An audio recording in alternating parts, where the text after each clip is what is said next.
Allez, bienvenue les amis. Aujourd'hui spécialement, je vous montre comment associer plusieurs bases de données Postgres dans un projet Laravel sous Windows. Alors, tout juste pour commencer, je vous invite à suivre la vidéo que j'avais fait précédemment dans ma chaîne YouTube où j'ai parlé de comment associer tout d'abord une seule base de données à un projet Laravel. Mais cette fois-ci, nous allons toucher le point 2 où nous allons associer plusieurs bases de données. Donc, tout juste pour commencer, je vous invite à vous abonner et à activer la cloche de notification pour ne pas manquer mes prochaines vidéos et directement vous orienter dans le projet Laravel et précisément dans le fichier .env. Une fois que vous êtes dans le fichier .env, il va vous falloir créer toute cette variable-là. Donc, c'est déjà expliqué dans la précédente vidéo. Vous allez tout d'abord créer ces variables pour se connecter au moins à une seule base de données.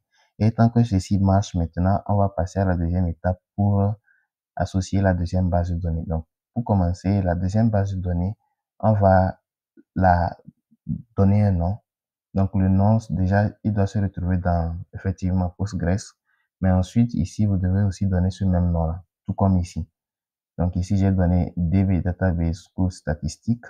Mais ici, je vais donner encore DB Database. Cette fois-ci, ne pas mettre DB Database, mais mettre plutôt DB Database 2. Ça, c'est bon parce que déjà, ça permet de différencier de DB Database. Mais l'inconvénient de faire ceci, c'est que quand vous écrivez DB Database 2, vous n'allez pas comprendre ou bien vous n'allez pas savoir quel est en arrière-plan. Voilà, quel est en arrière, par exemple, si vous êtes dans un fichier, quel est en arrière ce que vous avez écrit pour la base de données DB Database 2.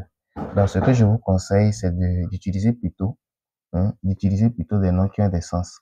Donc, tout d'abord, je vais vite aller vérifier quelle est la base de données que j'ai dans mon Postgres. Donc, ici, si on remarque que j'ai une base de données qui s'appelle gestion exposée, ou bien gestion expose. Là, ici, ce que je vais faire, je vais mettre le nom là ici. Comme ça, gestion expose, voilà, comme ça. Et donc, du coup, je sais que quand je vois la variable DB Database gestion expose, automatiquement, je fais allusion à la base de données gestion expose. Je ne sais pas si vous arrivez à comprendre un peu la logique, c'est que il faut donner des noms qui ont des sens. C'est comme les noms des variables. Voilà, quand vous êtes en train de coder, il faut donner des noms qui ont des sens. De même ici aussi, il faut donner un nom qui a un sens. Voilà, maintenant on met DB Database gestion expose. C'est pas fini. La deuxième étape, il vous faudra vous rendre plutôt directement dans le projet, principalement dans le dossier config database. Voilà, dans le dossier config database, là-bas, il y a les paramètres de connexion, de configuration et autres. Mais ce qui nous intéresse ici, c'est qu'on va s'attaquer à PGSQL. PGSQL ici, par défaut, c'est la connexion vers la base de données initiale, c'est-à-dire la première base de données à laquelle vous avez associé au projet. Majoritairement, c'est une seule base de données qu'on utilise pour les projets, mais il peut vous arriver que sur différentes bases de données, vous voulez récupérer des informations. Alors, qu'est-ce qu'il vous faudra faire? On copie ceci, on le duplique là, et ici, au lieu de mettre PGSQL, on peut mettre maintenant PGSQL-gestion expose. Voilà. Donc, quand on fait ceci, ça permet d'indiquer que on veut ici faire une connexion qui va vers la base de données numéro 2, celle qu'on a mis de l'autre côté, dans le point env. Donc, une fois que ceci est écrit, c'est pas encore fini. Qu'est-ce qu'il faut faire d'autre? Il faut maintenant ici, le database, au lieu de laisser DB database, on ne laisse pas ça. On change le DB database par quoi? DB database gestion expose, c'est-à-dire le nom de la variable que vous avez créée dans le fichier .env. Voilà, une fois qu'on fait ceci maintenant, il vous faudra vous assurer que le port, l'adresse IP et le username et le password sont les mêmes. Si c'est pas le cas, il vous faudra pour cette base de données aussi indiquer chaque élément, c'est-à-dire le username, le mot de passe qu'il faut utiliser pour se connecter. Déjà, le nom de la base de données qui a changé, il faut l'indiquer aussi. Mais si c'est la même chose, vous n'avez pas besoin d'écrire tout ça. C'est seulement ceci dont vous avez besoin. Donc, ce qui va se passer est qu'il va récupérer le username qui est utilisé pour se connecter à la première base de données, le mot de passe qui est utilisé pour se connecter à la première base de données, et ainsi de suite. Toutes les informations, le port, le host, ainsi de suite.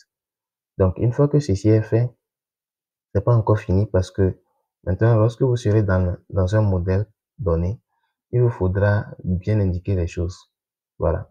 Donc, par exemple, si on prend le modèle par défaut user qui est présent ici, ce qu'il vous faut faire, c'est que tout d'abord, vous pouvez préciser la variable $table. Donc, public $table égale, on met par exemple users. Voilà.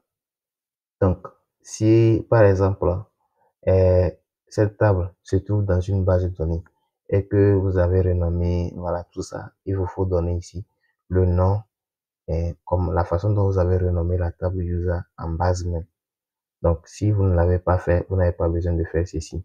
Mais maintenant aussi, ce qu'il faut définir, c'est la connexion qui est utilisée pour se connecter et pour cette table-là spécialement. Donc, sachez toujours, ou bien j'espère que vous l'avez déjà en tête, dans une base de données, il y a des tables. Donc, si dans une base de données, il y a des tables, et ici que nous avons deux bases de données, il peut arriver que la base de données, par défaut, ne soit pas celle qui est utilisée pour cette table user. Peut-être que la table user en base même se trouve dans la deuxième base de données qu'on vient de connecter tout de suite. Donc ici, il faut l'indiquer. Il faut l'indiquer en faisant, comme je l'ai fait ici, protected connection MySQL 2. Donc ici, dans notre cas, on va faire la même chose. On peut mettre protected. Voilà, on met ici connection. Voilà, connexion. Voilà, comme ça. Égal. Ici, on indique le nom de la connexion.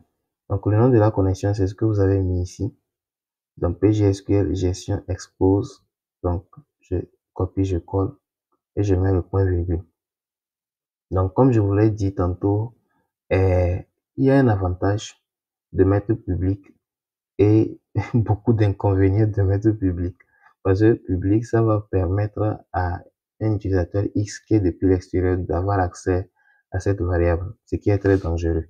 Donc, je vous conseillerais de mettre protected pour tous les éléments, pour que ça soit protégé. Voilà, comme ça, protected.